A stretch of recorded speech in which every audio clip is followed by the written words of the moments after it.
I read a line somewhere which says, "You can silence 50 scholars with one fact, but you cannot silence an idiot with 50 facts." This one line perfectly captures the tragedy of our age. Because when critical thinking dies, collective stupidity naturally rises. In such a world, everyone is convinced they are right, and everyone else is wrong. Opinions grow louder than logic, and emotions grow stronger than evidence. But the real question is, why does this happen? Why is critical thinking dying faster in our time than ever before? That is exactly what I will explore in this video. But before we can understand why it is fading away, we need to step back for a moment. We need to ask, when did critical thinking first emerge in human history? What does it actually mean to think critically? After all, you might be thinking a lot, but are you truly thinking critically? So, let's get into it.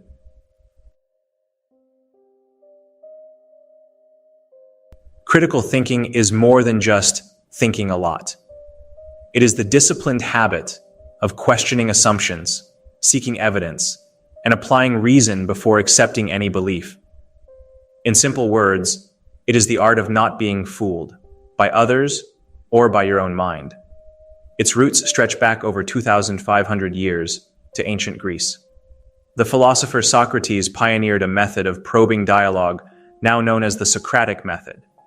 By asking sharp, uncomfortable questions, he exposed contradictions and weak foundations in what people thought they knew. He reminded us of a timeless truth. The only thing I know is that I know nothing. This humility, admitting ignorance before chasing clarity, is the very foundation of critical thought. But Socrates paid the ultimate price for his relentless questioning. In 3999 BCE, he was accused of corrupting the youth and disrespecting the gods. His insistence on independent thinking threatened the comfort of society, and he was sentenced to death. From there, thinkers like Plato and Aristotle carried forward the torch of reason, building the framework of logic, inquiry, and skepticism. Centuries later, during the Enlightenment, philosophers such as Immanuel Kant called on humanity to rise from ignorance with the motto, "Sapere aude," dare to think for yourself. Voltaire and others championed the same spirit, challenging dogma and celebrating reason as the bedrock of progress. Critical thinking became the cornerstone of science, democracy, and innovation. It was long considered the mark of an educated mind, the ability to examine claims, weigh evidence, and cut through illusions. Of course, critics also emerged. Friedrich Nietzsche once accused Socrates of overvaluing reason, warning that an obsession with questioning could drain life of its richness. Yet despite these critiques, the legacy of critical thinking has endured. It remains the freedom to ask why, to go beyond the surface of appearances, and to search for clarity in a world clouded with noise. But today, we are witnessing its decline more than ever, and why this is happening is what I am going to discuss now.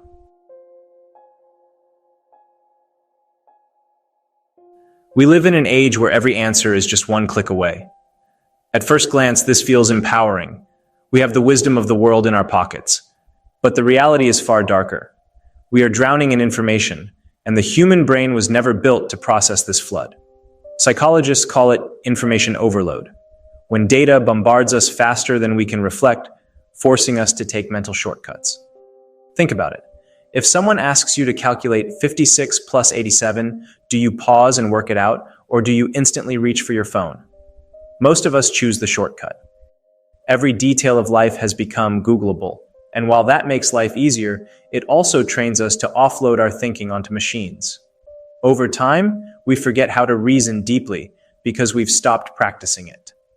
The Nobel laureate Daniel Kahneman once described two modes of thought: System 1, which is fast, automatic, and intuitive, and System 2, which is slow, effortful, and rational.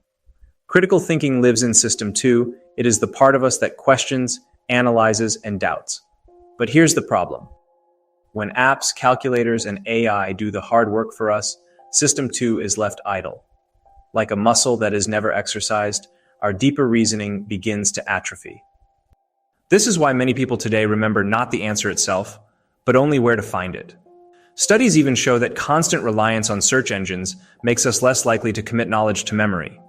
It's what researchers call the Google effect.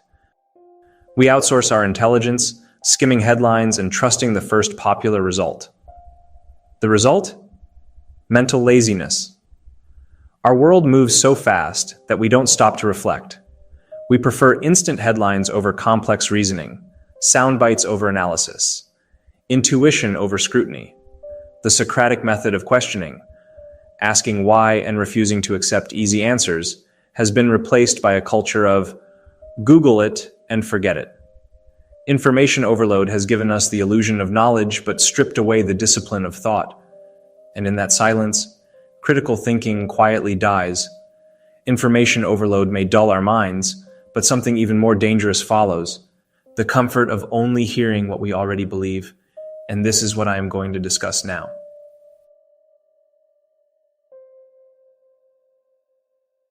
If information overload weakens our ability to think, echo chambers destroy our willingness to think. In today's world, we live inside countless tribes, political, religious, cultural, or even based on hobbies and interests.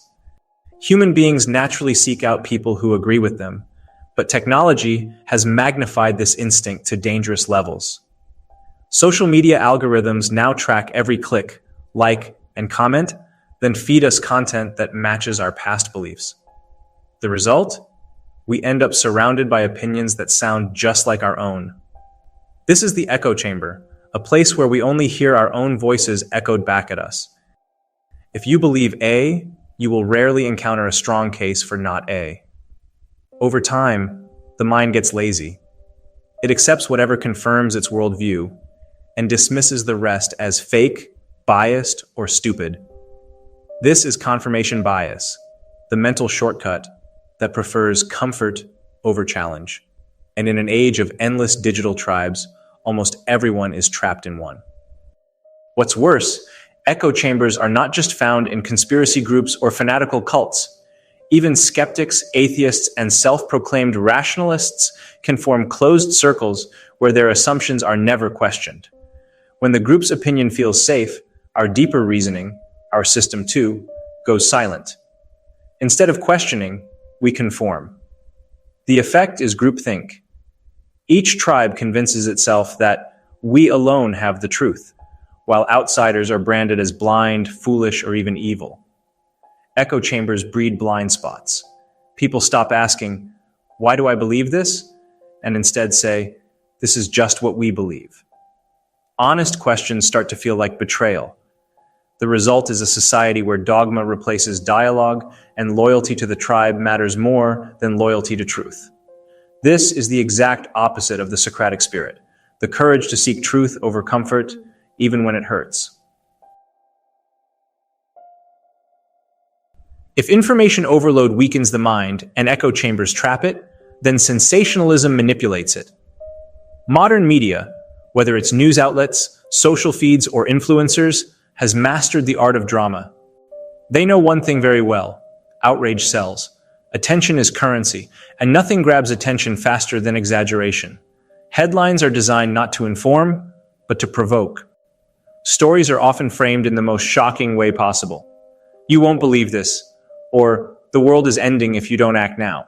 Even educators and honest creators feel pressured to exaggerate, because without drama, no one clicks. In fact, I admit that I sometimes use extreme titles like "The Only Way to Feel Peace" just to draw people in. It's an irony of our time. You must play the game of exaggeration or your message gets lost. But this is for a good cause, to make you watch videos like this. But in other cases, the problem is this constant hype numbs us. When everything is advertised as a crisis, nothing feels trustworthy anymore. People lose patience for nuance, and their emotions take over where logic should be. Critical thinking struggles in an environment where every headline screams emergency, every post demands instant reaction, and every issue is dressed as a life or death battle. This is not new. Journalism has long followed the rule: if it bleeds, it leads. But today's 24/7 news cycle, fueled by algorithms and profit-driven clicks, pushes sensationalism to an extreme. Breaking news banners, exaggerated statistics, and fear-loaded phrases like record lows or worst ever are used constantly, even when the situation requires calm analysis. The result? A population that is always anxious, always distracted, and rarely thoughtful. We click, we share, we panic, but we don't pause to think. In a world where everything is hyped to the third degree, rational discourse becomes almost impossible. Sensationalism creates a rumor mill of outrage where slow and careful thought feels out of place. Instead of Socratic questioning, we are left with knee-jerk reactions. And once again, collective stupidity grows stronger. But the real question is, how can we stop this? And this is what I am going to discuss now.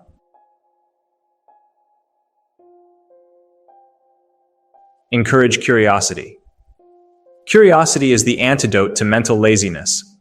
Einstein once admitted, "I have no special talents. I am only passionately curious."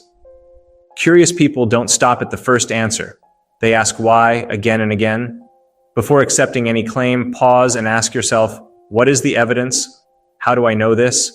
What if the opposite were true? The quality of our thinking is revealed by the quality of our questions. Reading widely, journaling, or joining discussions and debates can help you revive that Socratic spirit of inquiry. Slow down and think. In a world that demands instant reactions, learn to resist. When you see a shocking headline, don't just skim. Read the full article, trace the source, and reflect. Avoid multitasking when dealing with complex ideas. Meditation and mindfulness can also train your focus. Remember, Daniel Kahneman's insight, our System 2 thinking, the slow, effortful kind, is where real analysis lives. Strengthen it by doing the math yourself, writing out arguments, or weighing pros and cons before making decisions. Diversify your sources. Escape your echo chamber. Deliberately seek out perspectives that challenge you. Read media from different sides of the spectrum, follow thinkers you disagree with, and explore viewpoints from other cultures. When you encounter statistics or claims, trace them back to their original sources. Play devil's advocate with your own beliefs and invite others to question them. This is how you weaken confirmation bias and strengthen your ability to see clearly. Reform education and leadership. Critical thinking must also be cultivated at a societal level. Schools should emphasize reasoning, debate, and analysis over rote memorization. Philosophy, logic, and science projects that demand inquiry help train young minds to think. Adults can do the same by studying logic, skepticism, or works by great thinkers. Leaders, too, must model critical thought, showing not just conclusions, but the reasoning behind them. When public figures admit uncertainty and demonstrate honest inquiry, they set a cultural example that questioning is strength, not weakness. Every day, pick one assumption and flip it. Ask, what if this is wrong? What if the opposite were true? This simple exercise forces your mind into deeper reasoning. Another practice is teach back. Try to explain a complex idea to someone else. If you stumble, that reveals the gaps in your own understanding. Skepticism here is not cynicism. It's the courage to refine your knowledge by testing it. In the end, rekindling critical thinking means refusing to live on autopilot. It's choosing to question instead of blindly accepting, to reflect instead of react. As Socrates reminded us more than 2,000 years ago, the unexamined life is not worth living.